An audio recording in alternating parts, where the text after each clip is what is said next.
અમદાવાદના ચાંદોડિયા વિસ્તારમાં યુવતી કૂવામાં ખાબકી। ગજરાજ સોસાયટી પાસે 60 ફૂટ ઊંડા કૂવામાં યુવતી ખાબકી। ફાયર વિભાગના જવાનોએ યુવતીનો આબાદ બચાવ કર્યો। મોડી રાત્રે આ બનાવ બન્યો હતો।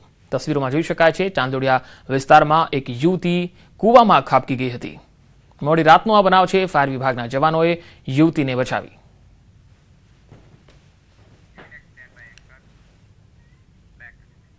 ગીર સોમનાથમાં એક સાથે 5 સિંહણની લટાર જોવા મળી। રસ્તા પર 5 સિંહણ આવી ચડી હોવાના દ્રશ્યો કેમેરામાં કેદ થયા। આ તસવીરો જુઓ।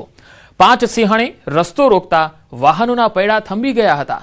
એક બાદ એક તમે જોઈ શકો છો કે આ બીજી સિંહણ જઈ રહી છે, ત્યારબાદ એની પાછળ ત્રીજી સિંહણ પણ આવી રહી છે, ચોથી પણ સિંહણ છે અને પાંચમી છે। આ જુઓ, 5 સિંહણોના ઝુંડ। દ્રશ્યો વેરાવળના ભેટાળી ગામના હોવાનું અનુમાન છે। સોશિયલ મીડિયામાં આ વિડીયો વાયરલ થઈ રહ્યો છે। તો ગીર સોમનાથમાં ઘણા સમયથી સિંહોની લટાર, સિંહણની લટાર અને સિંહોના ઝુંડ પસાર થતા હોય, રોડ ક્રોસ કરતા હોય અથવા તો ગામની અંદર આવી ગયા હોય, એવા અનેક બનાવો આપણે તાજેતરમાં જોયા છે। અને છેલ્લા 15 થી 20 દિવસમાં જોઈએ તો ગીર સોમનાથ જિલ્લામાં જ લગભગ આ ચોથો કે પાંચમો બનાવ આપણે જોઈ રહ્યા છે, જ્યાં સિંહોની લટાર રહેણાંક વિસ્તારમાં જોવા મળે અથવા તો રસ્તા પરથી સિંહો પસાર થઈ રહ્યા હોય અથવા તો સિંહ પરિવારે ધામા નાખ્યા હોય એક વિસ્તારમાં।